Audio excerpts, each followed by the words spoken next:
নিখোঁজ এমপি আনোয়ারুল আজিমের খণ্ডিত মরদেহ কলকাতায় উদ্ধার। পরিকল্পিত হত্যাকাণ্ড, বাংলাদেশিরাই জড়িত, ৩ জন আটক, জানালেন স্বরাষ্ট্রমন্ত্রী। আনোয়ারুল আজিমের মৃত্যুর খবরে ঝিনাইদহে শোকের মাতম। মরদেহ দেশে আনা ও হত্যার সুষ্ঠু তদন্তের মাধ্যমে সর্বোচ্চ শাস্তি নিশ্চিতের দাবি স্বজনদের। আনোয়ারুল আজিম নিখোঁজ হলেও বাংলাদেশ সরকার ও বন্ধু রাষ্ট্র কেউই খুঁজে বের করতে পারেনি মন্তব্য মির্জা ফখরুলের। হত্যাকাণ্ড দুদেশের বিষয় নয়, দাবি পররাষ্ট্রমন্ত্রীর। দেখছিলেন বিআরবি কেবলস সংবাদ শিরোনাম, এবার বিস্তারিত সংবাদ।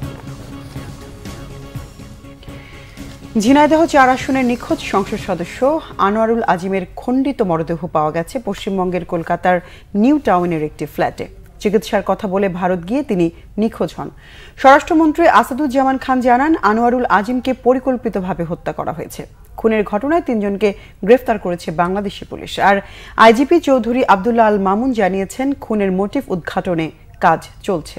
বিস্তারিত জানাচ্ছেন জিয়া খান। বুধবার সকালে কলকাতার নিউ টাউন এলাকার সঞ্জীভা গার্ডেনের একটি ফ্ল্যাট থেকে নিখোঁজ সংসদ সদস্য আনোয়ারুল আজিমের খণ্ডিত মরদেহ উদ্ধার করে কলকাতা পুলিশ। গেল 12 মে তিনি চিকিৎসার জন্য ভারতে যান। দুদিন পর অর্থাৎ 14 মে থেকে যোগাযোগ বিচ্ছিন্ন ছিলেন আজিম।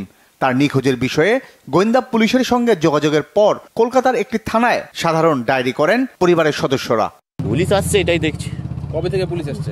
আমরা তো দেখছিলাম, কাল থেকেই দেখছি পুলিশ আসছে। কত পুলিশ লোক? নিউটাউন থানা না বাইরে? এখন নিউটাউন থানা, এই সকালবেলা এখন নিউটাউন থানায় ঢুকলো। আপনারা সব ছিলে, দেখলে। সংসদ সদস্য আনোয়ারুল আজিমের হত্যার বিষয়টি খতিয়ে দেখা হচ্ছে বলে জানিয়েছেন স্বরাষ্ট্রমন্ত্রী। কলকাতার এক বাসায় তাকে পরিকল্পিতভাবে খুন করা হয়েছে এবং এই খুনের মোটিভ, কারা কারা খুন করেছিলেন, এই সব তথ্যই আমাদের ভারতীয় পুলিশ কাজ করছে, আমাদের পুলিশও কাজ করছে। ভারতীয় পুলিশ আমাদেরকে দিয়েছিলেন, সেই তথ্য অনুযায়ী আমাদের পুলিশ, বাংলাদেশের পুলিশ, তাদের মধ্যে থেকে আমরা 3 জন অপরাধীকে আমাদের পুলিশ ধরেছেন এবং তাদের জিজ্ঞাসাবাদ চলছে, তদন্ত চলছে।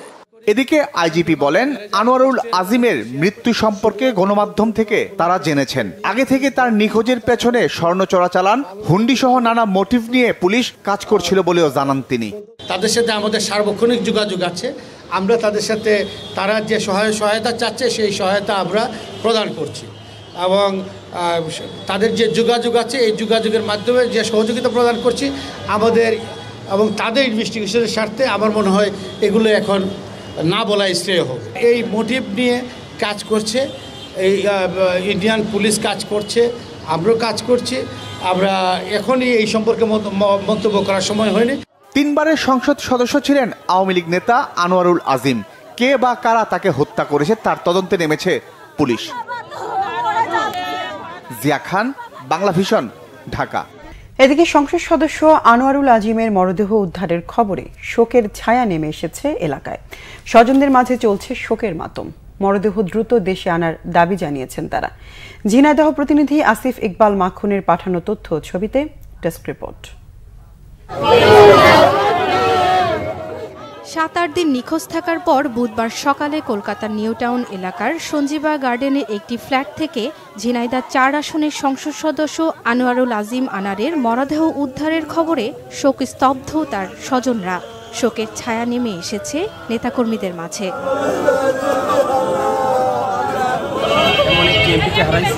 যে এমপি আসলে সর্বদা সব কাজে নিয়োজিত, তার কোনো দিন ছিল না, রাত ছিল না, এমন এমপিকে আমরা হারাইছি। আসলে এরকম এমপি আর আমরা পাবো না। আমরা তার জানাজার নামাজে অংশগ্রহণ করবো, এটা ভাবতে বুকের মধ্যে কেঁপে ওঠে। আসলে আমরা কালীগঞ্জবাসী বঞ্চিত এমন একজন এমপি থেকে। তার অভাব কোনোদিন পূরণ হবে না। কালীগঞ্জের মানুষ আজকে সব কিছু হারিয়ে ফেলে। রাস্তাঘাটে কথা কইতে হয় না, ওই একভাবে রাস্তাঘাট জিরা ভাঙা খেটে রাস্তায় পাকাকে দিচ্ছে। ও বড় লোকের বাড়িতে আগে গরিব মানুষের আগে ভক্তি বাড়াবে।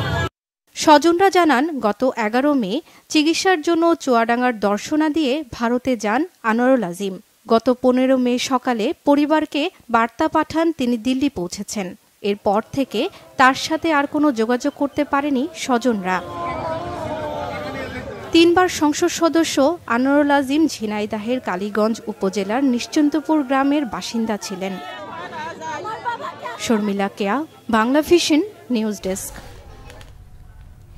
সংসদ সদস্য আনোয়ারুল আজিম আনারের খুনিদের দৃষ্টান্তমূলক শাস্তির নিশ্চয়তা চান মেয়ে মুমতারিন ফেরদৌস ডোরিন।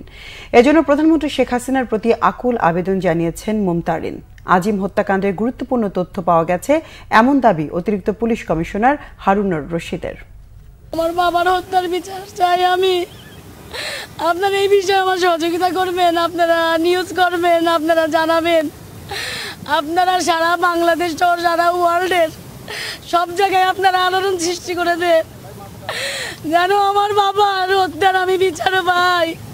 কারা করেছে, কেন করেছে, এর সুষ্ঠু তদন্ত চাই এবং আমি এর শেষ পর্যন্ত দেখতে চাই। মাননীয় প্রধানমন্ত্রীর মেয়ের মতন, সে আমার মায়ের মতন। আমি তার দৃষ্টি আকর্ষণ করতে চাই। সে আমাকে যথেষ্ট হেল্প করছে। সে আমাকে মায়ের মতন করেই বলছে যে তুমি চিন্তা করো না। আমাকে সে প্রথম দিন তার সাথে আমার রবিবারে রাত 9টায় বসে কথা হয়। আমরা ইন্ডিয়ান পুলিশের সাথে কাজ করছি এবং আমাদের কাছে কয়েকজন আছে, তাদের সাথে আমরা প্রতিক্ষণেই কথা বলছি, অনেক তথ্য পাচ্ছি। একজন বাংলাদেশি পার্লামেন্ট মেম্বারকে যেভাবে বাংলাদেশের কিছু অপরাধীরা যেভাবে নৃশংস হত্যা করেছে, আমরা কয়েকজনকে আইনের আওতায় নিয়ে আসছি। বাকি যারা রয়েছে প্রত্যেককে আমরা আইনের আওতায় নিয়ে আসবো এবং বিচারের মুখোমুখি আমরা দাঁড় করাবো। এটা আমাদের তদন্ত চলছে। এটা কোনো পারিবারিক, আর্থিক অথবা কোনো এলাকার দুর্বৃত্তায়নদেরকে দমন করার ফলে এরকম কোনো ঘটনা, সব কিছুই আমরা তদন্তের আওতায় আমরা নিয়ে আসছি। কলকাতায় ঝিনাইদহে সংসদ সদস্য হত্যার সাথে দুর্নীতি লুটপাটের কোনো সম্পর্ক আছে কিনা প্রশ্ন বিএনপির মহাসচিব মির্জা ফখরুল ইসলাম আলমগীরের। তিনি বলেন, একজন সংসদ সদস্য নিখোঁজ হলেও বাংলাদেশের সরকার অথবা বন্ধু রাষ্ট্র কেউই তা খুঁজে বের করতে পারেনি। বিএনপির প্রতিষ্ঠাতা সাবেক রাষ্ট্রপতি জিয়াউর রহমানের 43তম শাহাদাত বার্ষিকী উপলক্ষে নয়াপল্টনের কেন্দ্রীয় কার্যালয়ে যৌথ সভা হয়। শাহাদাত বার্ষিকী উপলক্ষে 28 মে থেকে 11 জুন পর্যন্ত 15 দিনের কর্মসূচি ঘোষণা করেন বিএনপির মহাসচিব। মির্জা ফখরুল বলেন, রাজনৈতিকভাবে ব্যবহারের কারণে একটি বাহিনীর সাবেক প্রধানের বিরুদ্ধে নিষেধাজ্ঞা জাতির জন্য লজ্জার। তিনি বলেন, উপজেলার কোথাও নির্বাচন হচ্ছে না, নির্বাচন ব্যবস্থার উপর জনগণের আস্থা নেই, তথাকথিত উন্নয়নের নামে ঋণের বোঝা বাড়ছে, দ্রব্যমূল্য বাড়ছে, কষ্ট বাড়ছে সাধারণ মানুষের।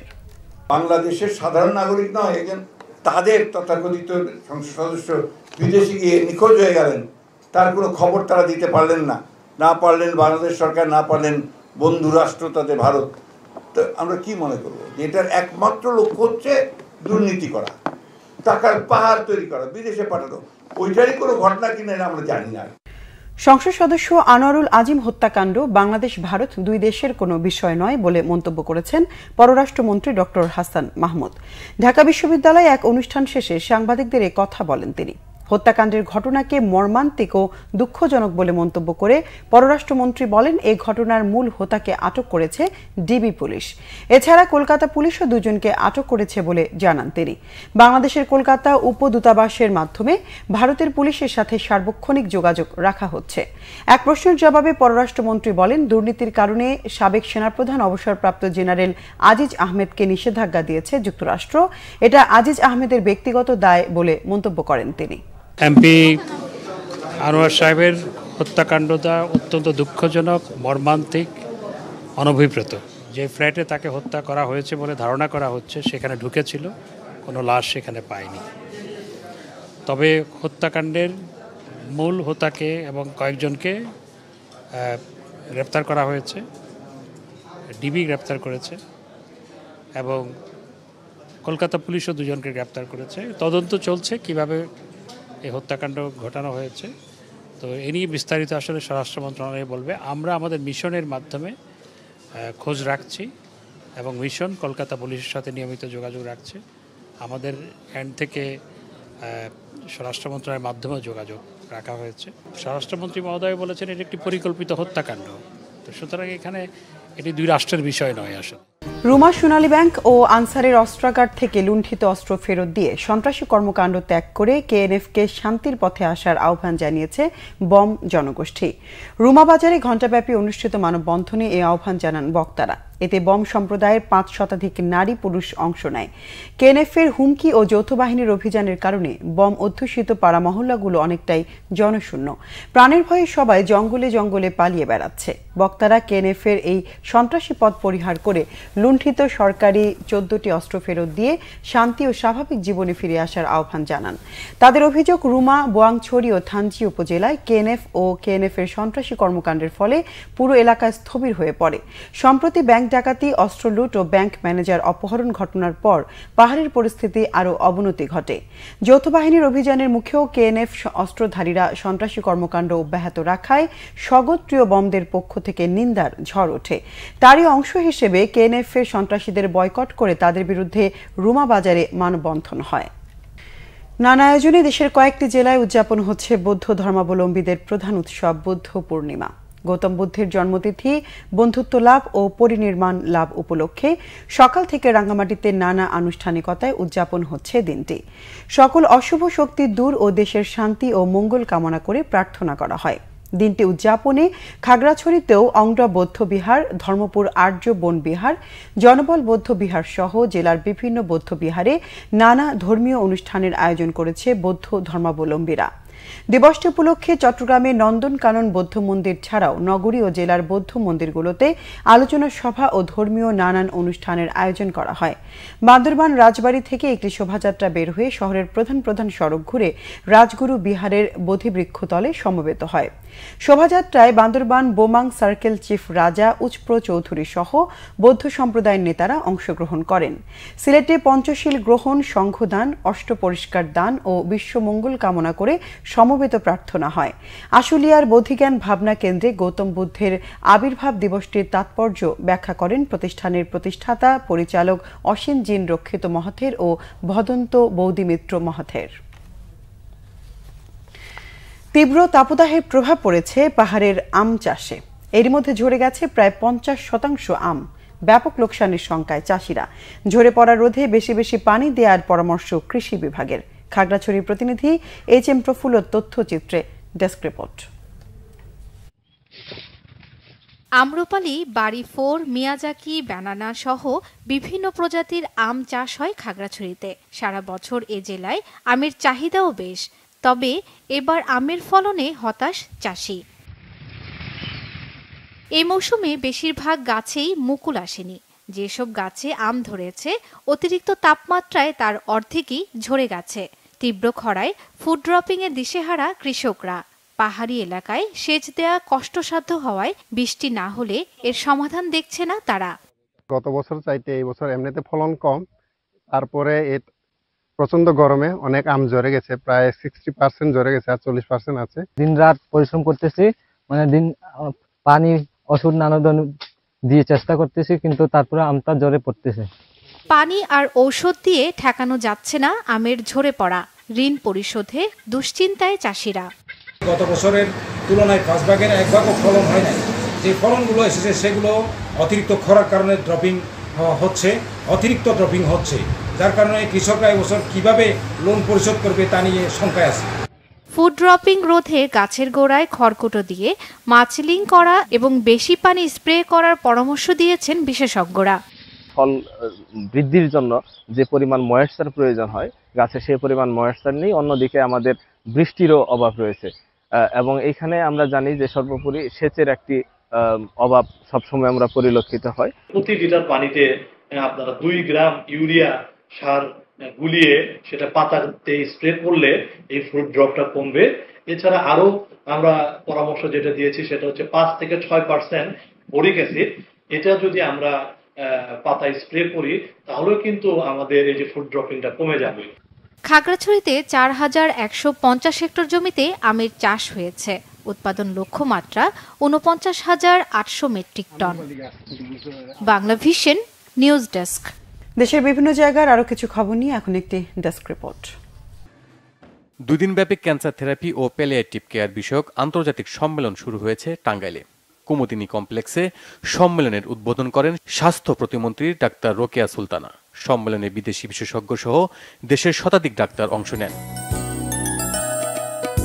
গাইবান্ধা শহরে বঙ্গবন্ধুর প্রতিকৃতিতে শ্রদ্ধা জানিয়েছেন উপজেলা পরিষদ নির্বাচনে নবনির্বাচিত চেয়ারম্যান আমিনুজ্জামান রিঙ্কু। এ সময় তার সাথে ছিলেন দলের নেতাকর্মী ও সমর্থকরা। ফরিদপুরে মন্দিরের আগুনের ঘটনায় 2 ভাইকে হত্যায় জড়িতদের বিশেষ ট্রাইব্যুনালে বিচারের দাবি জানিয়েছেন খুলনা জেলা ইমাম পরিষদ। স্থানীয় প্রেস ক্লাবে সংবাদ সম্মেলনে ইসকনকে দোষারোপ করে তারা এসব কথা বলেন। এ সময় পরিষদের সাধারণ সম্পাদক মাওলানা গোলাম কিবরিয়া সহ বিভিন্ন পর্যায়ের নেতারা উপস্থিত ছিলেন। বাংলাদেশ শিক্ষক সমিতির ত্রিবার্ষিক সম্মেলন হয়েছে ঝালকাঠিতে। কাঠাইলে উপজেলা পরিষদ মিলনায়তনে অনুষ্ঠানে বক্তব্য রাখেন প্রধান অতিথি বরিশাল আঞ্চলিক কমিটির উপদেষ্টা অধ্যক্ষ ফরিদুল আলম জাহাঙ্গীর। 3 দিনের মোবাইল জার্নালিজম কর্মশালা শুরু হয়েছে জয়পুরহাটে। সদর উপজেলা আবু কাশেম মিলনায়তনে কর্মশালার শুভ উদ্বোধন করেন উপজেলা চেয়ারম্যান SM সোলেমান আলী। আন্তর্জাতিক প্রাণ বৈচিত্র্য দিবস উপলক্ষে জলধারা ও পাখির অভয়াশ্রম রক্ষার দাবিতে মানববন্ধন হয়েছে সাতক্ষীরায়। স্থানীয় প্রেস ক্লাবের সামনে বেসরকারি গবেষণা প্রতিষ্ঠান বার্ষিক শিক্ষা সংস্কৃতি ও বৈচিত্র্য রক্ষার টিম এই কর্মসূচির আয়োজন করে। উত্তম কৃষি চর্চা নিয়ে কৃষকদের প্রশিক্ষণ হয়েছে গোপালগঞ্জে। সদর উপজেলা পরিষদে আয়োজিত অনুষ্ঠানে বক্তব্য রাখেন প্রকল্পের মনিটরিং কর্মকর্তা হাফিজ হাসান। নাজমুল নিশান, বাংলা ভিশন, নিউজ ডেস্ক। সংবাদ শেষ করব বিআরবি কেবল শিরোনামগুলো আরেকবার জানিয়ে। নিখোঁজ এমপি আনোয়ারুল আজিমের খণ্ডিত মরদেহ কলকাতায় উদ্ধার। পরিকল্পিত হত্যাকাণ্ড, বাংলাদেশিরাই জড়িত, 3 জন আটক, জানালেন স্বরাষ্ট্রমন্ত্রী। আনোয়ারুল আজিমের মৃত্যুর খবরে ঝিনাইদহে শোকের মাতম। মরদেহ দেশে আনা ও হত্যার সুষ্ঠু তদন্তের মাধ্যমে সর্বোচ্চ শাস্তি নিশ্চিতের দাবি স্বজনদের। আনোয়ারুল আজিম নিখোঁজ হলেও বাংলাদেশ সরকার ও বন্ধু রাষ্ট্র কেউই খুঁজে বের করতে পারেনি, মন্তব্য মির্জা ফখরুলের। হত্যাকাণ্ড দুদেশের বিষয় নয়, দাবি পররাষ্ট্রমন্ত্রী। দর্শক, এ ছিল এখনকার মতো। পরের সংবাদ সন্ধ্যা 7:30টায় দেখার আমন্ত্রণ রইল। এছাড়া বাংলা ভিশন সংবাদ ও সংবাদ সংশ্লিষ্ট অনুষ্ঠান দেখতে ভিজিট করুন www.bvnews24.com ও facebook.com/banglavisionnews এবং সাবস্ক্রাইব করুন youtube.com/banglavisionnews। এতক্ষণ সঙ্গে থাকায় ধন্যবাদ সবাইকে।